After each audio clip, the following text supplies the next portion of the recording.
Tengan muy buenas tardes, amigos y hermanos que nos están escuchando en esta tarde.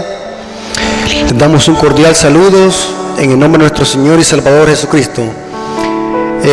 Queremos en esta tarde estudiar un precioso estudio de la palabra de Dios para que todos nuestros hermanos y amigos que nos están escuchando a través de este medio puedan ellos conocer el mensaje de Dios para este tiempo y así prepararlos para la segunda venida de Jesús. Así que vamos a pedir la dirección del Espíritu Santo para que Él lo guíe en el estudio de su palabra.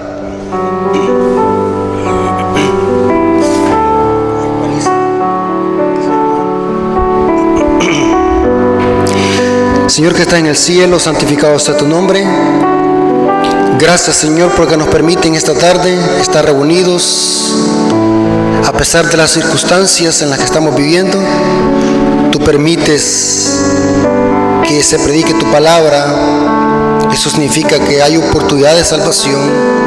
Aún la puerta de la gracia no se ha cerrado. Bendice, Señor, nuestras vidas. Bendice a todos nuestros hermanos y amigos que nos escuchan, pues te lo suplicamos en el nombre de Jesús. Amén.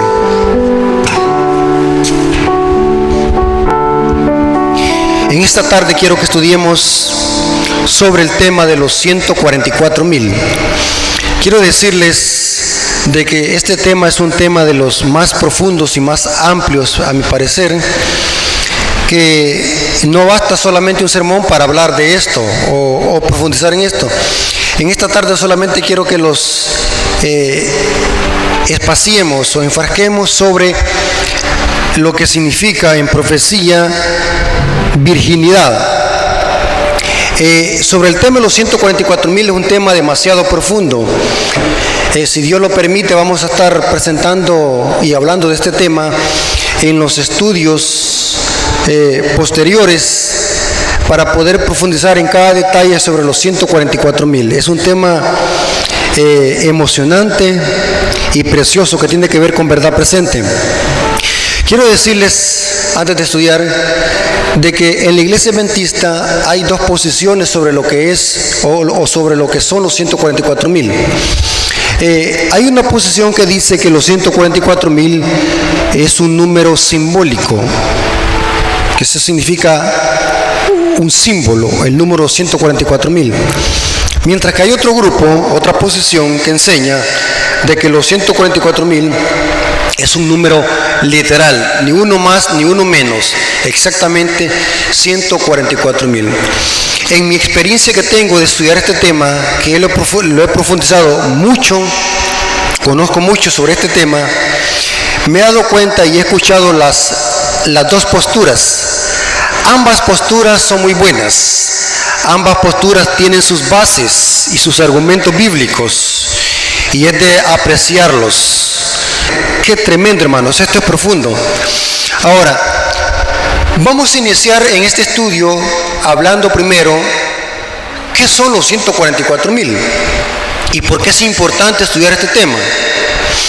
Quiero decirles de paso, y este estudio lo voy a poner ahí abajo, lo voy a pegar el tema, el texto lo voy a pegar abajo del video que voy a subir en el canal para que ustedes lo puedan constatar, puedan copiar y puedan corroborar las citas bíblicas. ¿Qué son los 144,000? Los 144,000, hermanos, es o representa el último ejército de Dios que mantendrá firme antes de la segunda venida, que van a estar firmes y vivos antes de la segunda venida de Jesús. En otras palabras, si nosotros somos fieles a Dios, creemos en el mensaje de los tres ángeles y perseveramos hasta el final y no gustamos la muerte y no morimos, formaremos parte de este ejército que la Biblia le llama los 144,000. Voy a dar algunos pincelazos. Los 144,000 es el último remanente fiel que Dios mantendrá vivos en el tiempo del fin, antes de la segunda venida de Jesús. Esto lo dice Apocalipsis 12:17, cuando menciona la palabra el resto. Esa palabra resto significa lo hipos o lo que queda o el remanente. Son fieles en un mundo de rebelión y apostasía. O sea, se van a mantener firmes cuando venga la marca de la bestia y la persecución. Los 144,000 son los que van a dar el último mensaje de amonestación a este mundo, que Apocalipsis 18 se le conoce como el fuerte pregón, con el poder de la lluvia tardía. Son el remanente que será protegido de las plagas, o sea que no los tocará ninguna plaga. ¿Por qué? Porque son el pueblo fiel que va a resistir a la marca de la bestia. Son el último remanente que será sellado en su frente bajo una circunstancia que nadie la pasó en este mundo. ¿Cuál es? El tiempo de angustia de Jacob, o la gran tribulación, la grande. Resistirán a la bestia y a su imagen. O sea, tiene que ver con eventos futuros. O sea que Pablo no puede estar en los 144,000. Elena de White no puede estar en los 144,000. ¿Por qué? Porque para estar en los 144,000 tiene que estar ¿qué? Vivo. Aunque Elena de White y los pioneros van a estar con los 144,000, pero no entre. Y ya voy a explicar más adelante qué significa con y entre. Son dos proposiciones diferentes. La palabra con es porque los que murieron bajo la proclamación de los mensajes de los 3 ángeles van a resucitar en una resurrección especial y se van a unir con los 144,000 para ver la venida de Jesús de principio a fin. En ese sentido van a estar con, pero no entre en los 144,000. Porque para que estén entre, tienen que estar ¿qué? Vivos. O sea, es bien importante que entendamos, amigos y hermanos, que los 144,000 es el último ejército de Dios que va a estar vivo antes de que se desaten las plagas y la crisis final sobre esta tierra. Van a soportar la marca y la bestia, no van a ser tocados por ninguna plaga, van a dar el último pregón y pasarán por el tiempo de angustia de Jacob, o la gran tribulación. Ahora, es bien importante que tengamos algo. Los 2 capítulos explícitos que mencionan los 144,000 en Apocalipsis son 2, el capítulo 7 y el capítulo 14. Hay más referencia a los 144,000, pero eso está implícito. Pero hablamos explícito, algo que está claro, y solamente está en 2 capítulos, el capítulo 7 y el capítulo 14. Es interesante que Apocalipsis 14, hablando de los 144,000, dice lo siguiente, versículo 4. Estos no son los que se contaminaron con mujeres, pues son vírgenes. Estos son los que siguen al Cordero por donde quiera que va. Estos fueron redimidos de entre los hombres como primicias para Dios y para el Cordero. Noten que dice, fueron redimidos de entre los hombres. No dice fueron redimidos de entre los muertos. Porque cuando Jesús venga por segunda vez, van a haber redimidos de entre la muerte. Sí, los que van a resucitar. Eso lo dice Oseas 13:14. Pero aquí dice que estos son redimidos de entre los hombres. O sea que van a estar vivos, no muertos. O sea, los 144,000 son un grupo selecto de justos que van a estar vivos antes de que Jesús venga. Pero dice que estos dice, son vírgenes, pues no se contaminaron con mujeres. En este estudio quiero que toquemos este tema. ¿Qué significa estar vírgenes? Y de paso, quiero que notemos que Apocalipsis 14, versículo 4, tiene su contexto. ¿Y cuál es el contexto? Son los mensajes de los 3 ángeles. Después Juan, de ver los mensajes de los 3 ángeles, o los 3 ángeles volando por en medio del cielo con un mensaje cada uno, Juan ve a los 144,000 y los ve en el monte de Sión con un cordero. En otras palabras, estos 144,000 se mantuvieron firmes y fieles a Dios y no se contaminaron con mujeres. ¿Por qué razón? Inclusive están en el monte de Sión, sino también espiritual. Por ejemplo, vámonos a 2 textos. Noten lo que dice 2 Corintios 12, versículos 2 y 3. 2 Corintios capítulo 12, versículo 12 y 3. El 2 y 3. 2 Corintios capítulo 12, versículo 2 y 3.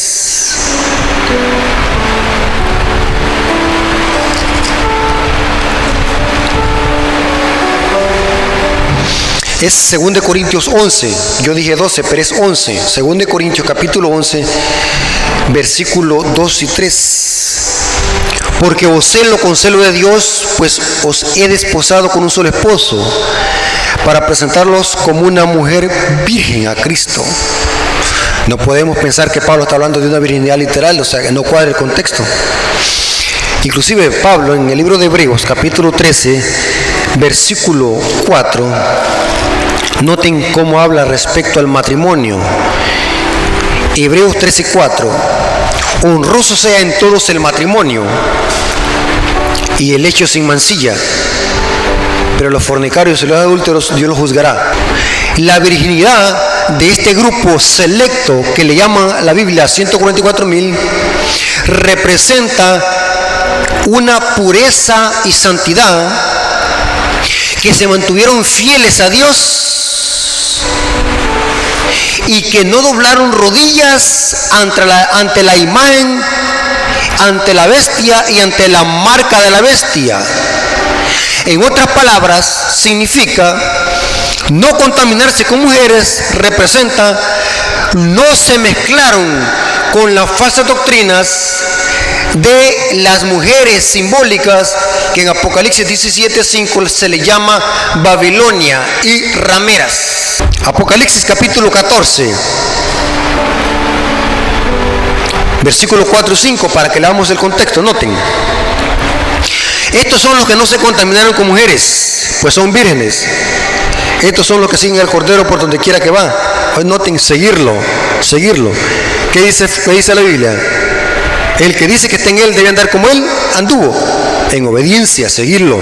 Y dice, estos fueron redimidos de entre los hombres como primicias para con Dios y para el Cordero. Ahora, miren el contexto. Y en su boca no fue hallado, ¿qué? Mentira. ¿Qué significa estar virgen? Que no eran mentirosos, eran fieles a Dios. Pues son sin mancha y sin contaminación. ¿Podemos interpretar que es una virginidad literal con el contexto? No. ¿Qué significa la virginidad? Que se mantuvieron fieles, sin mancha y sin contaminación.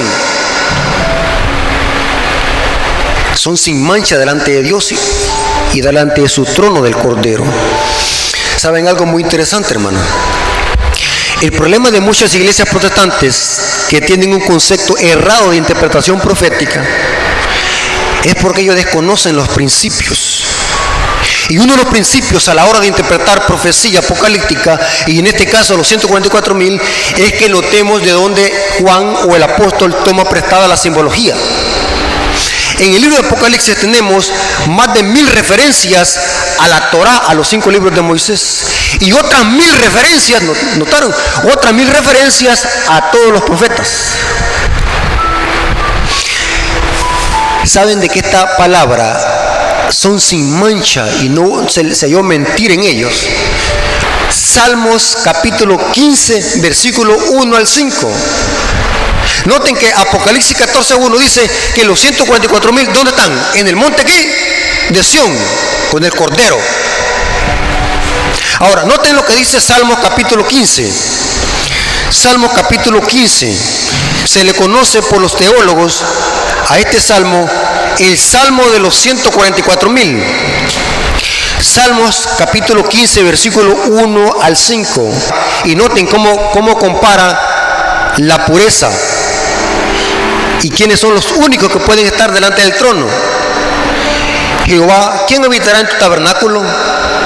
Pregunto, según Apocalipsis, ¿quiénes son los que entran al templo?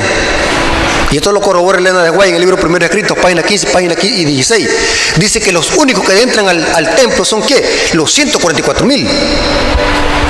Ahora, noten lo que dice Salmo 15. ¿Quién habitará en tu tabernáculo? ¿Quién morará en tu santo monte?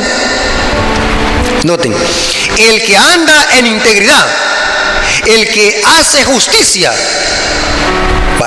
Pongan el dedo allí. El que anda, ¿qué dice? En integridad.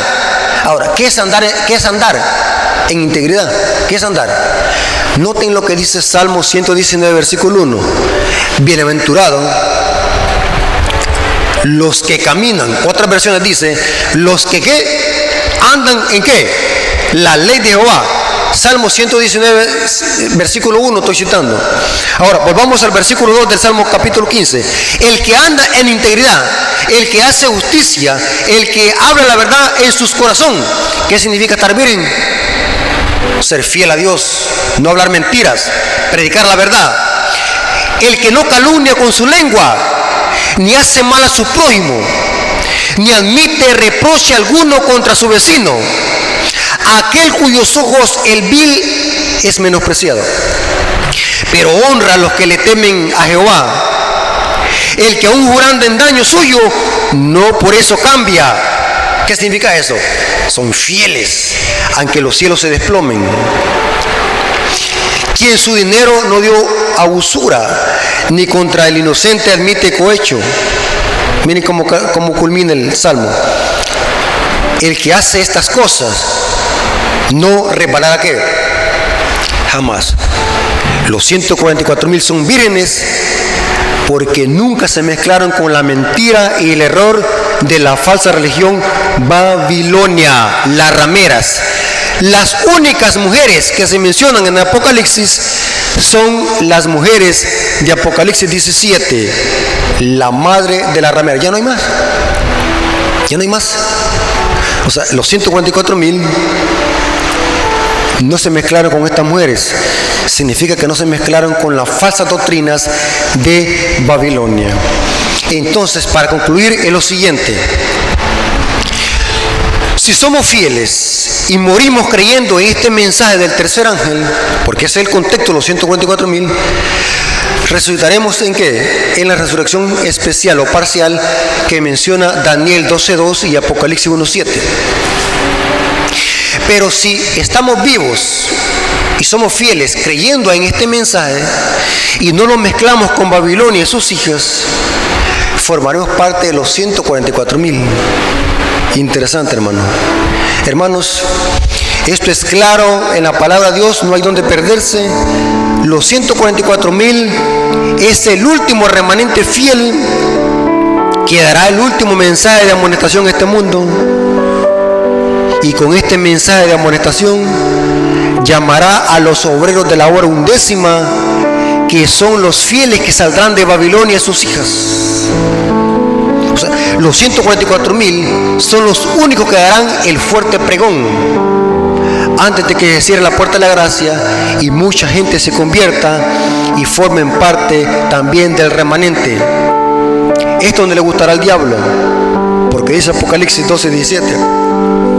Entonces el dragón se llenó de ira contra la mujer y se fue a hacer guerra contra el resto. Como dije al principio, esta palabra resto es del griego loipos, que significa lo que queda, el remanente que se mantiene fiel a pesar de una grande apostasía y que no le importa morir por exaltar las leyes divinas. A este remanente en Apocalipsis también se le llama los santos que guardan los mandamientos de Dios. Apocalipsis 14:12. Hermanos, qué privilegio, qué privilegio. Si somos fieles a Dios y estamos vivos, seremos parte de los 144,000. Si morimos bajo la proclamación de este mensaje del tercer ángel, resucitaremos en una resurrección especial, que vamos a tocar ese tema en otro estudio, lo vamos a tocar. Resucitará en una resurrección especial que dice Apocalipsis 12:12 y Apocalipsis 1:7. El privilegio de los 144,000 y de la resurrección especial, ninguno lo habrá tenido. ¿Cuál es ese privilegio? Podrán ver la venida de Jesús de principio a fin, mientras que los justos de la resurrección total que dice Pablo lo van a ver cuando ya estén en las nubes. Mientras que los de la resurrección especial y los 144,000 lo van a ver desde principio a fin. O sea, gran espectáculo ver que Jesús se viene acercando con sus santos ángeles con poder y gloria. Eso nadie lo va a poder tener. Pablo no lo va a poder tener. Aunque Pablo dijo, nosotros los que vivimos, porque según el apóstol Pablo iba a formar parte de los 144,000, porque él creía de que Cristo iba a venir ¿qué? En sus días. Lo proclamaba Pablo. Lastimosamente Pablo no va a estar en los 144,000. ¿Por qué? Porque Pablo ¿qué? Murió. y espera a Jesús que venga con poder y gloria. El apóstol Pablo y todos los mártires van a resucitar, ¿qué? En la resurrección total. Pero los que mueran bajo la proclamación de los mensajes de los tres ángeles, porque ese es el contexto de Apocalipsis 14, van a resucitar en una resurrección especial que menciona Apocalipsis 14:13. Bienaventurados aquí en adelante los muertos que mueren en el Señor, porque con ellos sus obras siguen. ¿Por qué son bienaventurados? Porque van a resucitar en una resurrección especial y murieron creyendo en la proclamación de los mensajes de los tres ángeles. De la tribu de Judá, 12,000 sellados. De la tribu de Rubén, 12,000 sellados. De la tribu de Gad, 12,000 sellados. De la tribu de Aser, 12,000 sellados. De la tribu de Nectalí, 12,000 sellados. De la tribu de Manasés, 12,000 sellados. De la tribu de Simeón, 12,000 sellados. De la tribu de Leví, 12,000 sellados. De la tribu de Isaacar, 12,000 sellados. De la tribu de Zabulón, 12,000 sellados. Y de la tribu de José, 12,000 sellados. De la tribu de Benjamín, 12,000 sellados. Si usted hace la ecuación, da exactamente 144,000. Después miré aquí el Cordero, que estaba en pie sobre el monte de Sión, y con él 144,000 que tenían el nombre de él y de su padre en su frente. Si notan, aquí se menciona 144,000 y se ven en el monte de Sión con el Cordero. Ahora, si nosotros leemos el contexto, esta es una referencia a que los 144,000 están en el cielo, en el trono de Dios. Noten lo que dice el versículo 6. Vi volar por el medio del cielo a otro ángel que tenía el evangelio eterno para predicarlo a los moradores de la tierra, a toda nación, tribu, lengua y pueblo. Esto significa que estos 144,000, ¿quiénes son? Son personas que aceptaron el evangelio. Significa que estas personas o estos 144,000 son un Israel espiritual. Gálatas capítulo 6, versículo 15 al 16. Aquí Pablo le escribe a la iglesia de los Gálatas, que por cierto, los Gálatas era una iglesia gentil, que no tenía nada que ver con judíos o con descendencia de Abraham. Gálatas capítulo 6, versículo 15 al 16. Noten cómo termina el apóstol Pablo su carta a los Gálatas. Porque en Cristo Jesús ni la circuncisión vale nada, ni la incircuncisión. ¿Quiénes eran los que se circuncidaban? Eran los judíos. Y los incircuncisos, ¿quiénes eran? Según la carne, eran los gentiles. Sino una nueva, ¿qué? Creación. Ahora, mire cómo termina el versículo 16. Y a todos los que andan conforme a esta regla, paz y misericordia sea a ellos, al Israel de ¿qué? De Dios. Noten que Pablo le está escribiendo una carta a una iglesia gentil, pero lo está llamando como al Israel de Dios. ¿Por qué? Porque en el versículo 15 habían nacido de nuevo. O sea, el concepto de ser un judío o ser un israelita en el concepto bíblico es aquel que ha nacido ¿qué? De nuevo y se ha convertido y ha creído en Cristo como su Salvador personal. Inclusive Pablo dice en 2 Corintios 5:17, todo aquel que está en Cristo, nueva ¿qué? Creación es. Las cosas viejas pasaron, todas son hechas nuevas. Este concepto de ser judío, el verdadero judío, es aquel que ha nacido de nuevo. El Nuevo Testamento lo presenta en muchas partes de la Biblia. Por ejemplo, Romanos capítulo 2, versículo 28 y 29. Noten lo que dice el apóstol Pablo, Romanos capítulo 2, versículo 28 al 29. Dice: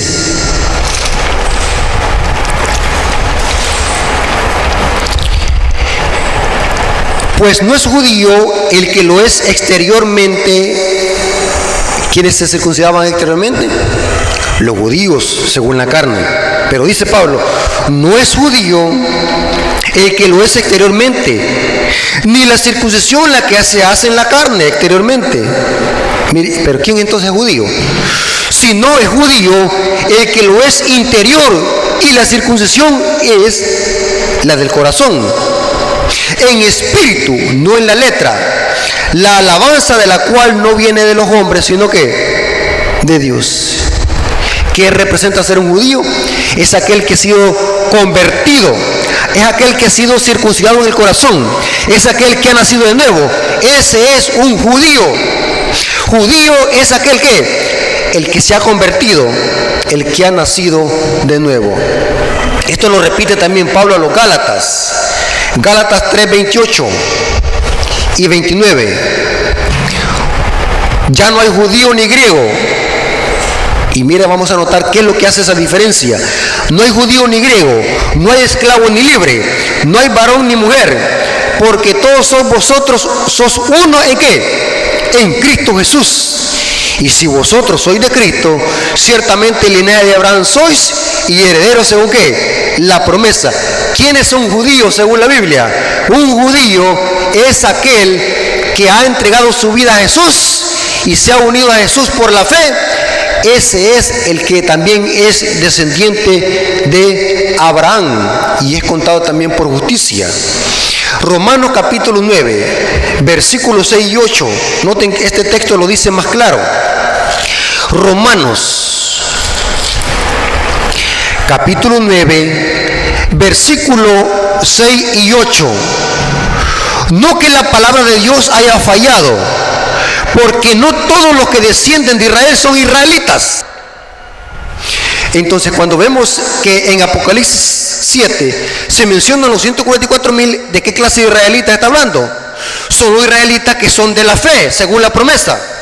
Y dice el versículo 7, ni por ser descendientes de Abraham son todos hijos, sino en Isaac te será llamada ¿qué? La descendencia. Y esto es, no los que son hijos según la promesa, son israelitas o son hijos de Dios, sino los que son hijos según la promesa, son contados por descendientes. Ahora, el verdadero Israel, hermanos, está compuesto de judíos convertidos y de gentiles convertidos. Un judío sin Cristo no es judío, porque la definición bíblica de ser judío es aquel que se ha unido a Cristo por la fe, es aquel que se ha unido al pacto. El verdadero israelita está compuesto de judíos convertidos y de gentiles convertidos a Cristo. Efesios capítulo 2, versículo 11 hasta el 14. Noten qué interesante. Efesios 2:11. Por tanto, acordaos de que en otro tiempo vosotros los gentiles, en cuanto a la carne, eras llamados incircuncisos por la llamada circuncisión hecha a mano de carne, en la carne, porque los judíos así llamaban a los gentiles incircuncisos, según la carne. Y dice el versículo 12, en aquel tiempo estaba sin Cristo, alejados de la ciudadanía de Israel y ajenos a los pactos de la promesa, sin esperanza y sin Dios en el mundo. Pero ahora en Cristo Jesús, vosotros que en otro tiempo estabais lejos, habéis sido hechos cercanos por la sangre de Cristo, porque Él es nuestra paz, que de ambos pueblos, noten, que de ambos pueblos hizo uno, derribando la pared intermedia de separación, porque los judíos en el templo habían hecho una gran pared, que había esa pared dividía el atrio de los judíos de los gentiles. O sea, los gentiles no podían adorar donde los judíos adoraban, en el santuario. Y ellos se habían creado esa pared, no solamente una pared física, sino una pared prejuiciosa que excluía a los gentiles de la ciudadanía de Israel. Pero ahora Pablo dice, en Cristo Jesús llegamos a ser un solo pueblo, un solo Israel. ¿Qué pasa a un judío según la carne que no tiene a Cristo en su corazón? ¿Cómo lo define la Biblia a un judío según la carne, sin haber nacido de nuevo? La Biblia le llama, en Apocalipsis 3:9, le llama sinagoga de Satanás. Dicen ser judíos, pero no lo son, sino que son sinagoga de Satanás. El apóstol Pablo tuvo que reprender a los judíos que se jactaban de ser el único pueblo por ser circuncidados según la carne. Esto lo dice Filipenses 3:2 y 3, Pablo le llamó: ustedes no son judíos, ustedes son perros. Yo me pregunto que quizás el apóstol Pablo lo tuvieron que enojar los judíos para que haya escrito de esa manera. Ustedes no son judíos, ustedes son perros. Nosotros somos los de la verdadera circuncisión, los que en espíritu servimos a Dios y no lo gloriamos en la carne. O sea, un judío, según la carne, que no ha sido convertido a Cristo, Dios no lo reconoce como judío. Igual como un gentil, si no ha sido convertido, tampoco no lo reconoce Dios como judío. Inclusive Jesús tuvo que reprender a los fariseos. Los fariseos se jactaban de ser los únicos linajes de Abraham. Y saben cómo Jesús les dijo en San Juan 8:44: ustedes no son hijos de Abraham, ustedes son hijos de vuestro padre, ¿qué? El diablo. O sea, el verdadero judío es aquel que es contado por justicia, es aquel que desciende de Abraham por la fe, cuando se une a Cristo, el verdadero judío. Gálatas capítulo 3 versículo 7 dice lo siguiente el apóstol Pablo. Gálatas capítulo 3 versículo 7 dice lo siguiente el apóstol San Pablo: sabed por tanto que los que son de fe son hijos de Abraham. Los que son descendientes de Abraham son ¿qué? Los que son por la fe. O sea, un judío que no crea en Cristo y que lo rechace como su salvador personal, eso no es un israelita, según la definición bíblica. Y saben algo muy interesante, hermano, yo puedo darles muchas referencias bíblicas donde la Biblia presenta este principio. Cuando Jesús se encontró con Natanael, ¿sabe quién es Natanael? Natanael era ¿qué? Era un israelita. Y cuando Jesús lo encontró, eso está en el libro de Juan 1:47. Cuando Jesús encontró a Natanael, ¿qué es lo que dijo? Este es un verdadero ¿qué? Israelita. ¿Por qué? Porque Natanael creía en el Mesías. O sea que un judío sin Cristo no es israelita. Deuteronomio capítulo 10 versículos 2 y 13. Y que vamos a notar que es el mismo principio, que la circuncisión en la carne era un indicativo de una conversión interna, de una transformación interna. Deuteronomio 10:12, noten lo que dice, 10:12. Ahora pues, Israel, ¿qué pide Jehová tu Dios de ti? Sino que temas a Jehová tu Dios, que andes en todos sus caminos, y que lo ames, y que le sirvas de todo tu corazón y con toda tu alma, y que guardes sus mandamientos de Jehová tu Dios, que yo te prescribo hoy para que tengas prosperidad. Noten que aquí Dios lo que quería con Israel no solamente era que se circuncidaran en la carne, sino que lo que Dios quería también es de que el pueblo obedeciera sus mandamientos. Esto también lo corroboramos en el libro de Deuteronomio capítulo 30 versículo 6. Deuteronomio 36. Y vamos a ver que es lo mismo que dice el Antiguo Testamento, el Nuevo Testamento. Deuteronomio 36 dice: y circuncidará Jehová tu Dios tu corazón y el corazón de tu descendencia, para que ames a Jehová tu Dios con todo tu corazón, con toda tu alma, a fin de que vivas. ¿Notaron qué lo quería Dios con el pueblo? Circuncidar también ¿qué? El corazón. O sea, la circuncisión en la carne valía solamente cuando la circuncisión en el corazón también existía. De lo contrario, no servía de nada. Porque para Dios la circuncisión en el corazón era la más importante. Noten lo que dice Jeremías 4:4. Jeremías 4:4. Aquí está más claro este principio. Y noten que estamos también en el Antiguo Testamento. Jeremías 4:4.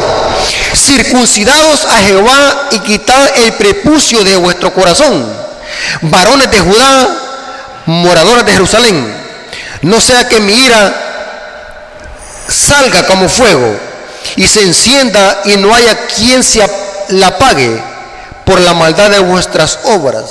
Notaron de que para Dios ¿cuál circuncisión es la más importante? En el corazón. Claro que Dios había dicho que el rito eterno tendría que hacerse, pero ese rito solamente era un indicativo de una circuncisión más grande que se hacía en el corazón.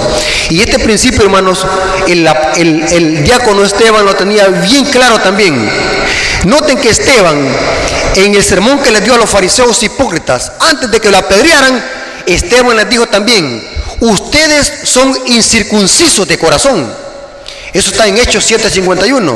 O sea, Esteban tenía bien en claro también de que la verdadera circuncisión no era la de la carne, sino la del corazón. Y esto los enojó a los fariseos, porque dice el libro de Hechos capítulo 7 que agarraron rocas y piedras para matar a Esteban y lo mataron.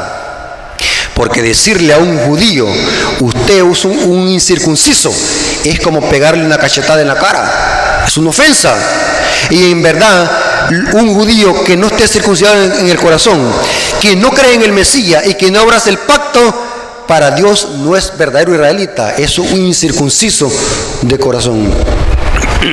Esto no es ninguna teoría de reemplazo, porque el apóstol Pablo hace bien claro este principio.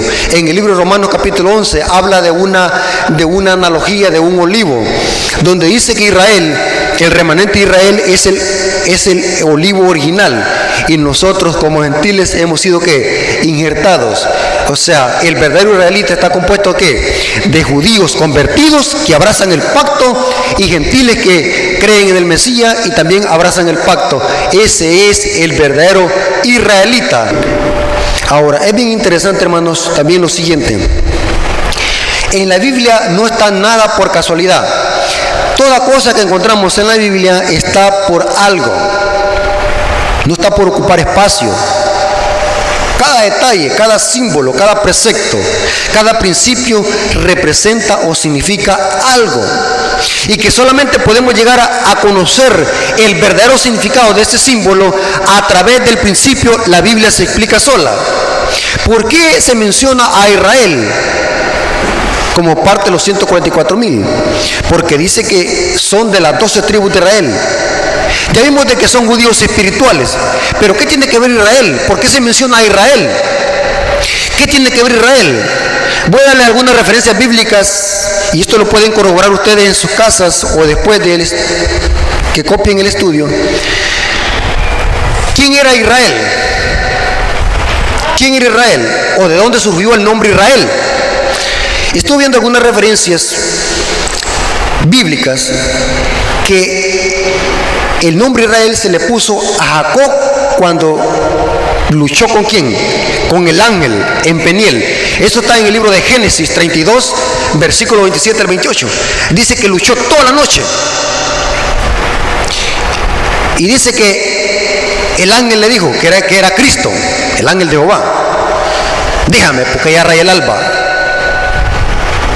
Y dice que luchó hasta el amanecer. Y luchó con Dios. Y dice que el ángel le dijo, ¿cómo te llamas? Y Jacob le dijo, me llamo Jacob. ¿Saben qué significa la palabra Jacob? Si ustedes buscan en un diccionario, la palabra Jacob significa suplantador, mentiroso. Pero viene el ángel y le dice, ya no te llamarás Jacob, sino que te llamarás ¿qué? Israel, porque has vencido. Porque la palabra Israel significa vencedor.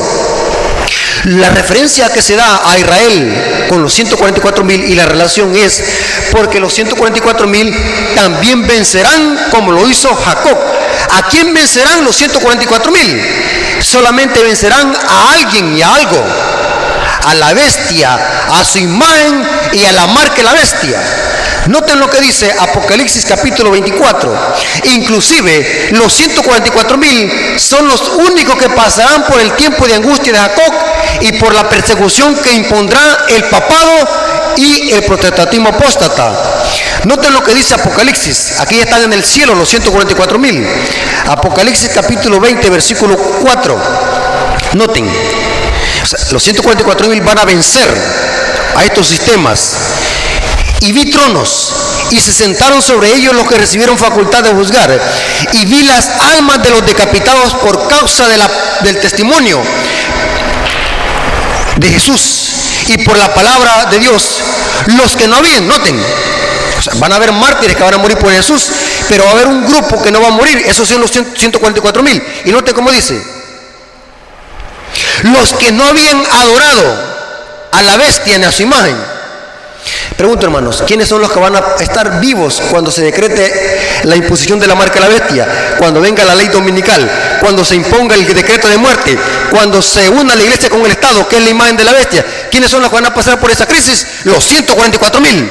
Y sigue diciendo, y por la palabra de Dios, los que no habían adorado a la bestia ni a su imagen, y que no recibieron la marca de la bestia en su frente ni en sus manos, y vivieron y reinaron con Cristo, ¿qué? 1000 años. ¿Por qué los 144,000 son de las 12 tribus de Israel? Porque también van a vencer a estos sistemas y van a salir victoriosos y van a pasar por el tiempo de angustia de Jacob que menciona Daniel 12:1, Jeremías 37 y Apocalipsis 7:14, donde se habla que los 144,000 pasarán por la gran tribulación o el tiempo de angustia de Jacob y saldrán vencedores, así como salió vencedor Jacob cuando luchó con el ángel en Peniel. Y para terminar, lo siguiente: ¿por qué se menciona también a Jacob o a Israel con las 12 tribus y con los 144,000? Es interesante, hermanos, estudiar estos temas, y esperamos que Dios provea tiempo y oportunidades para que podamos presentar todos estos temas, hermanos. Quiero presentar muchos temas sobre este tema, los 144,000, y vamos a dejar todos los cabos atados. Pero en este caso, hermanos, quiero que veamos algo muy interesante. En la Nueva Jerusalén, los nombres de los 12 hijos de Jacob están escritos en las 12 puertas. Eso lo dice Apocalipsis 21:12. Hay 12 puertas en la Nueva Jerusalén, y en cada puerta hay un nombre de los hijos de Jacob. Pero como Dan no fue quitado de la lista por ser un impío que metió la idolatría a Israel, los hijos de Jacob los hijos de José ocuparon el lugar de Dan. Pero lo interesante es de que dice Apocalipsis que los 12 nombres están en las 12 puertas. Pero ¿por qué en las 12 puertas? ¿Qué tiene que ver? ¿Para qué se usa una puerta? Para entrar. Y saben, hermanos, esta referencia de estas puertas, solamente hay un pasaje en el Antiguo Testamento donde se habla de puerta. Y esa referencia viene de Isaías 26:2. Inclusive algunas versiones de Biblia conectan esas puertas con Isaías 26:2.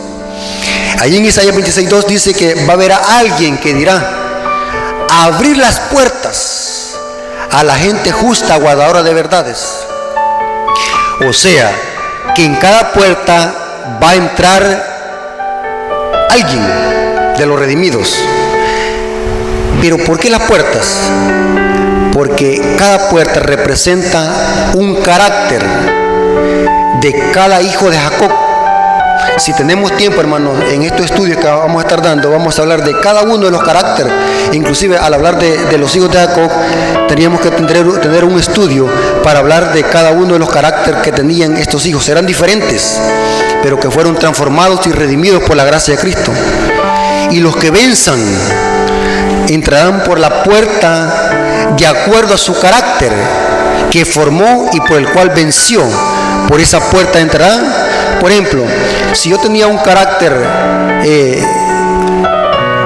grotesco, como lo era Simeón y Leví, pero yo venzo por la gracia de Dios y perfecciono mi carácter, por esa puerta donde está el nombre de ¿qué? De Simeón y Leví, o Leví, allí voy a entrar.